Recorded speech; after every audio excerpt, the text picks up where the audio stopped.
Ultra Bee, it's here, it's a thing, and it's really gold. Let's talk about it. Just feel the rage that's burning up inside me.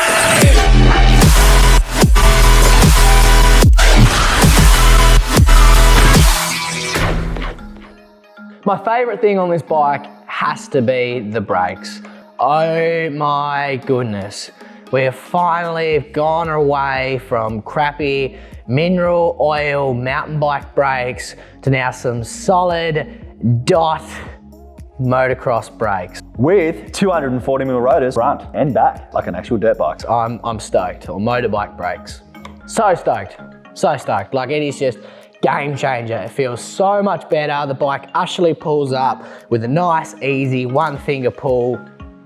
Beautiful. And wheel stands, never been better. The wheels, they're horrible. You may as well rip them off the bike the second you get them. They are sub-optimal to ride on. Basically, you'll be going down the trail, the bike feels super solid with its big suspension, etc. And you'll just hit the tiniest rock and you're dead. So, not ideal. I don't know why Sur Ron basically went with this choice. I'm guessing to make it cheaper and make the range better on paper. So definitely first thing we're gonna upgrade is 1821s at minimum. Power.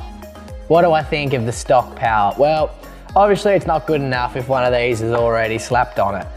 It isn't good enough.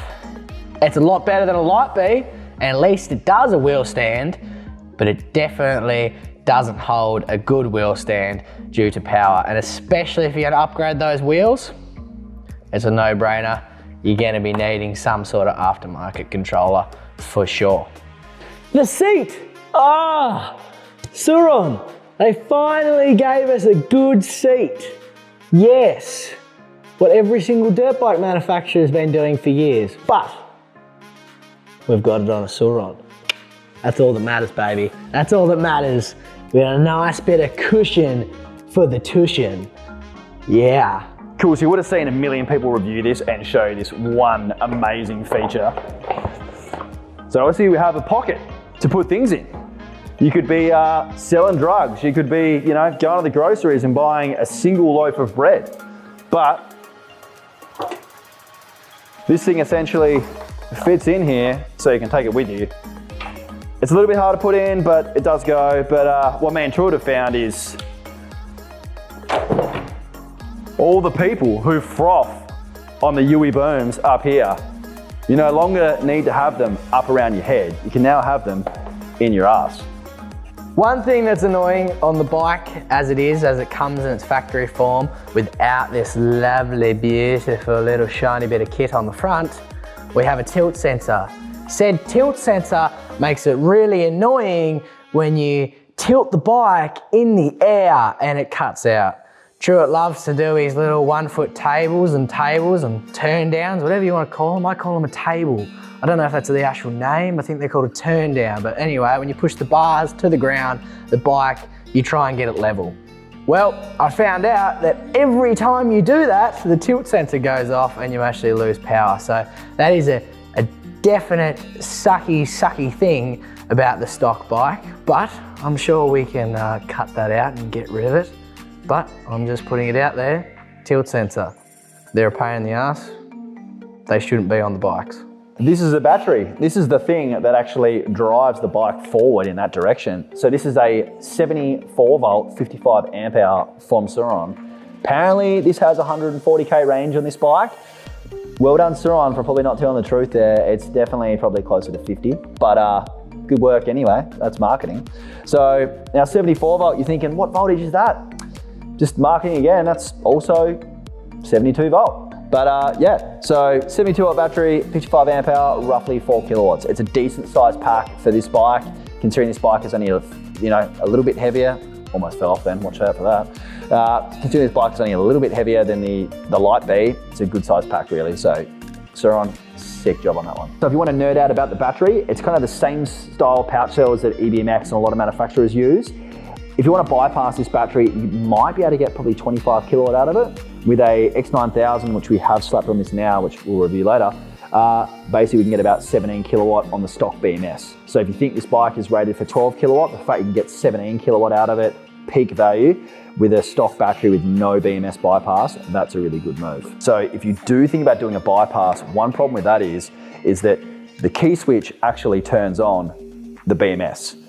Now what that means is basically, if you bypass this battery, the whole bike is wired and designed to basically have that BMS turn everything off on this bike.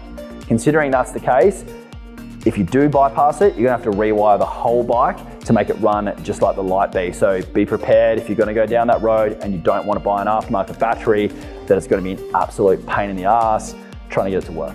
Suspension on this bike, it's not bad. It's honestly, it's not bad, but it's also not great. I think it's definitely a budget orientated suspension.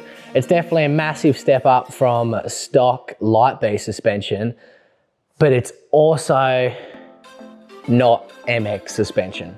It's not high class MX suspension anyway. It's not gonna handle massive hits, but it's definitely gonna handle, say, you know, all the stuff I hit on my Light Bee more than fine. But I think it's got potential. I think with a bit of tuning, I think it could actually perform the way we want it to. Yes, it won't have the travel of a normal MX bike, and we'll just have to see if that's a big factor or not, but I think it's definitely got potential. Let's talk linkages. Now, it's the one thing I'm worried about because it doesn't look any beefier than the Sur Ron linkages. It is the one thing I'm a little bit worried about on this bike, and only time will tell as we stiffen up suspension and start to put it through its paces, whether these linkages is gonna have the same issue that we've been battling on the Light Bee for ages, or whether it might actually perform all right. We'll soon find out. Something I discovered is this bad boy here, the old Sur Ron handbrake. Want to keep your brakes engaged? It's got one. I don't know where I'd use it, but it's definitely there. So that's the overview of the Ultra Bee in its stock form. I think it's time we start modifying it, Jared. Don't know if you noticed, man, but already got some new bars on it, got the X9000 on it, got wheels coming, got a battery coming. It's all happening. I think the biggest takeaway about this bike is that probably me and True both agree it is a more solid platform and a different platform than the Light Bee.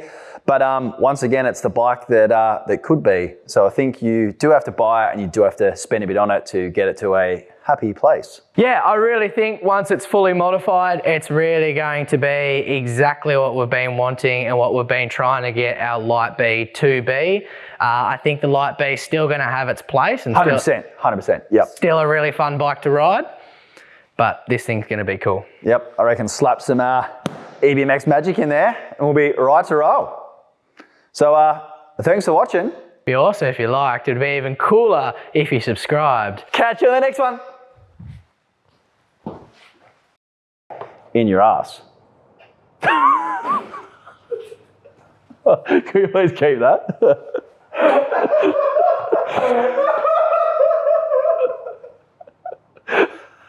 Can we please keep that? Good.